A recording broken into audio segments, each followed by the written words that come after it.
মেয়েদের কোনো বাড়ি নেই।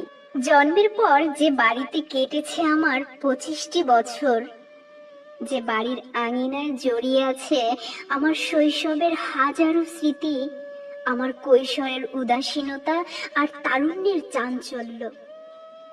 কোনো একদিন জানলাম সে বাড়িটি আমার নয়, ওটা আমার বাবার বাড়ি।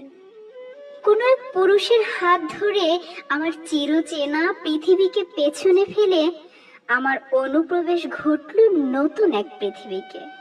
আমাকে বলা হলো, শ্বশুর বাড়ি যাচ্ছ, এখন থেকে ওটাই নিজের বাড়ি মনে করবে।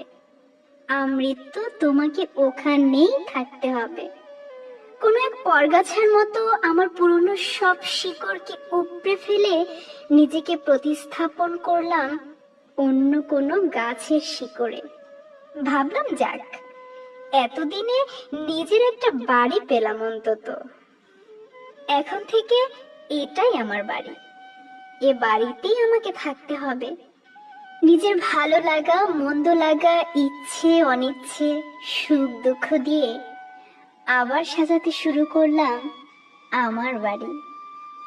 মুহূর্তেই বুঝতে পারলাম, এটা তো আমার বাড়ি নয়, এটা আমার শ্বশুর বাড়ি। সময় যেতে থাকলো, শ্বশুর মশাইও গত হলেন। উত্তরাধিকার সূত্রে বাড়িটি আমার স্বামীর হলো। ভাবলাম, যাক, অর্ধাঙ্গিনী হিসেবে এবারে বাড়িটি আমারও। কিন্তু কই, পান থেকে চুন খসলে স্বামীর কাছ থেকেও তো শুনতে হয় আমার বাড়িতে এসব একদম চলবে না। তার মানে বাড়িটি আমার স্বামীর, আমাদের নয়। আমাদের বলতে মানে আমার নয়।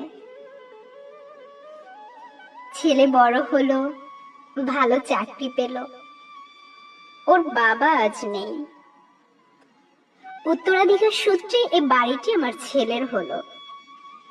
কোনো এক পরন্ত বিকেলে ছেলে এসে আমাকে বলল, মা, বাবা তো নেই, আমার পোস্টিংও অনেকটা দূরে, বাড়ি থেকে যাতায়াত করতে যেমন অনেকটা সময় লেগে যায়, তেমনি কষ্টও হয় আমার।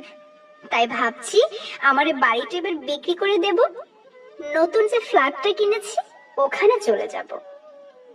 লক্ষ্মী মা আমার, না বলো না, আমার সাথে চলো আমার নতুন ফ্ল্যাটে।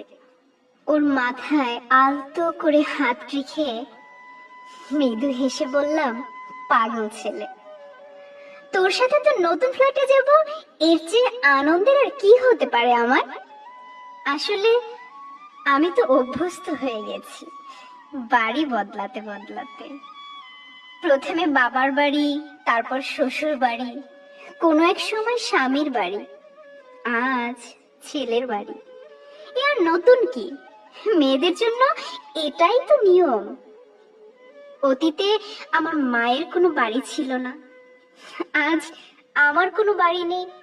জানি ভবিষ্যতে আমার মেয়েও কোনো বাড়ি খুঁজে পাবে না। আসলে মেয়েদের কোনো বাড়ি হয় না, মেয়েরা পরগাছার মতো এ গাছ থেকে ও গাছের শিকড় জোড়াতে জোড়াতে পরজীবী হয়ে বেঁচে থাকে চিরটা কাল।